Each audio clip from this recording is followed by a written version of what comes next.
Hey, all I know is that's an ass-kicking outfit. Like, he ready to fight with that outfit. I can leave, right? No, why don't you sit down? Why don't you leave? Anyway. Yeah, Bob, let's get the hell on, Bob. You heard it. Nah, Bob, you really can't just leave. He got on some Adidas too, man. Oh, man. What is old school? Why is it old school? I think you look immaculate. I just got them 5 years ago. Awesome. Look great. Look great. This is really new stuff. Congratulations. Thank you, sir. Once again, did a great job. You probably have been here when I've complained at this seminar about him not winning. I think, how long ago? It was like 2 years, 3 years ago. No, it wasn't last year, it was before then. No, 2 years ago. 2 years ago, yeah. But nothing against the guy that won, don't misunderstand me. It's just that I thought that when it comes to the kind of criteria that I am looking for, which is muscle mass, beauty, definition, separation, and posing. If you put all of those things together, there was just no one on the stage that could beat him. That's the way I felt. And I just thought that the judges that year did a horrible job. And so this is why I was so excited yesterday. I was screaming from behind the stage when I saw him, kind of like, third place, and then second place was announced. And then when I realized, well, here's the winner, I was staying backstage and I screamed at him and said, finally, finally, So it was great to see you yesterday as the winner. And I think that now the judges will see that, first of all, that you're a great winner because you had the greatest physique, and you were very funny on the stage. You speak really well. You handle yourself. You have a great personality. I mean, how much better can you be for someone to go out and to promote the sport of bodybuilding than someone like Cedric? I mean, let's be honest. Hey, look. So, if y'all was at the show last night, I said a little something about 8-year-old Cedric watching the movie Conan. 28 years old. Listen, and I can tell you exactly how it went. I was in elementary school, went to the library, and I checked out a Guinness Book of World Records because there was one picture of him, the most winningest Mr. Olympia. And I used to just look at that picture every day. In elementary school, I checked out the Encyclopedia of Bodybuilding. Now, okay, look, I'm from the projects, right? So I checked the book out with no intentions of taking it back to school. I kept that book. I kept that book forever. It's probably a bill at school for that book. I kept it. But every day I would read that Encyclopedia of Bodybuilding in elementary school. And so to go from that to that man that I idolize so much, recognizing who I am, coming from down South Carolina, man. I mean, come on now, look, I ain't got no daddy. I don't even know where his ass at. And statistically speaking, I wasn't supposed to grow up and be shit in my life. You know what I'm saying? And for somebody, to recognize me or to believe in me or to say, I think that guy should be a winner, I don't even need no first place trophy, because that is my first place trophy, So.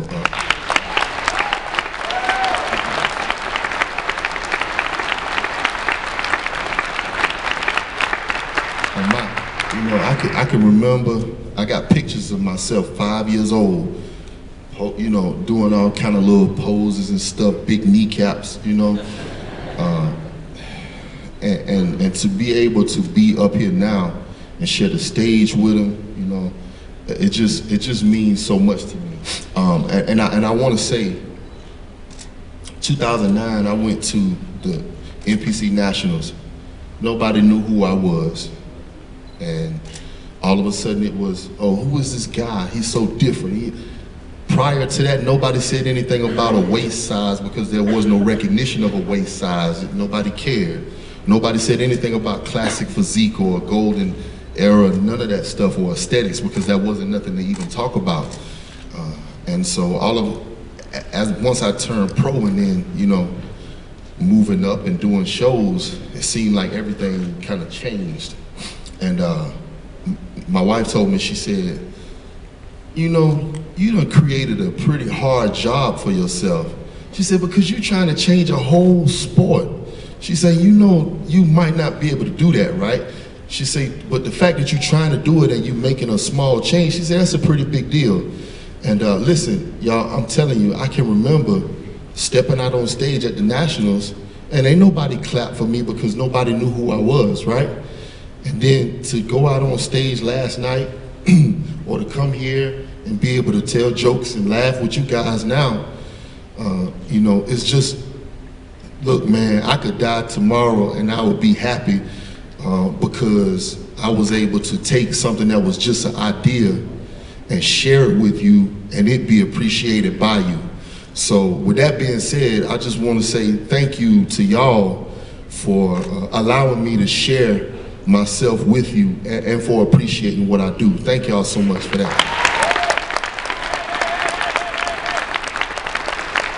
Cedric, when it comes to, you talked about one man being able to change an entire sport. I think we've got the best representative of that right here, Arnold, because that's what you did back in your day. You actually single-handedly changed the sport of bodybuilding forever. And I know you admire Cedric very much for his physique, not only for his physique, but for his mindset, the way he looks at bodybuilding, the way he puts it in perspective. But after he won and you came out, you're used to asking the questions, but Cedric took it from you. He asked you the three questions. What's up with that? Well, do you think there's something wrong with that? I don't think nothing wrong with that, Bob. I don't understand. That's not a good question. I think you need to move on, Bob. I think, but I think that's the very thing I was just talking about earlier, is the personality. In bodybuilding, it's like every other sport. The only way that the sport can really, you know, become more popular is through interesting people, because it's all about people.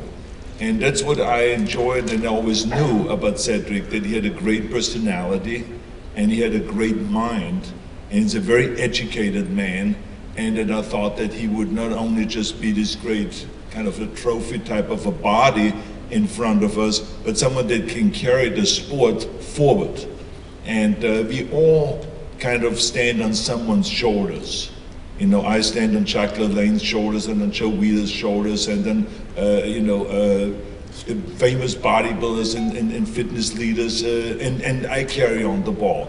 And then, you know, others can stand on my shoulders and carry on the ball. That's what we have to do. And he has a great personality, and I think that was very funny. I thought that was great yesterday, that he turned it around and he asked the question, and the way he asked the question was great. All of that, I just really enjoyed that, and everyone else did, because that's what it's all about. You know, it's the theatrics, it's the fun. It's like, hey, we train 5 hours a day, but we also have a great time, and bodybuilding can be full of joy and happiness and all that, and I think that's what he has, I think, shown yesterday with his victory. Don't you think so, Cedric? Hey, and he killed that pose, right? he went right into it, ain't it? With the suit on and everything. Yeah, that three-quarter back, right on the money, Governor, as always. I want to ask you a quick question about Cedric at the Olympia. This physique that we just saw last night, I believe can contend for the title of Mr. Olympia and our reigning champ, Phil Heath. I wanted to get your thoughts. Well, I think, you know, when he gets to that level of competition, as you saw yesterday, so to me, I think that Cedric has a Mr. Olympia physique. I think that he has a great shot. The most important thing, I think, where you can kill it really, because the bodies look so similar, and everyone has fantastic calves and gigantic thighs and great abs and the great back and great traps and all of those kind of things. It's understood when you get to that level. And when you're called out amongst the three, that you have all that. But so it just depends then who is the most professional when you stand out there in the way you present yourself and sell the idea to the judges that you are the champion. And so I'm just a fanatic about posing. And so I think that that is where the area is where Cedric can blow everyone away, is with the posing. And I think he did something very smart yesterday. He was able to hold the pose until the judge said, okay, next pose, lat spread. And then he just let it go. And I think that was really cool because I felt uncomfortable. I really was. I was sitting there and I felt uncomfortable by how long the judges let them hold the pose. But when you stand up there, you cannot think about that. You have to think about always to sell the idea to the judges, let me hold it another 20 minutes. And I will be smiling at you, and I will be comfortably holding my vacuum, and comfortably holding and flexing my calves and my thighs, and comfortably flexing my lower back and my deltoids and my biceps and my triceps, comfortably smiling.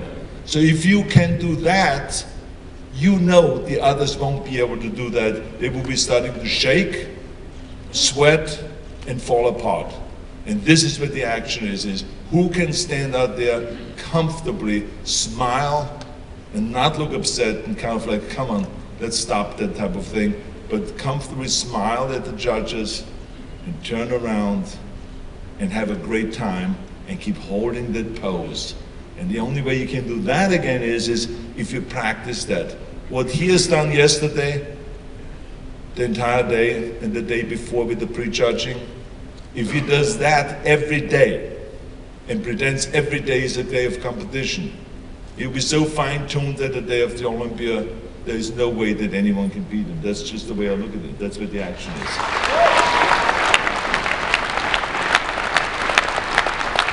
All right, gentlemen, we've got to let Cedric get out of here. He's got a whole bunch of obligations today. But Cedric, of course, you get the last word from our 2017 Arnold Classic champ.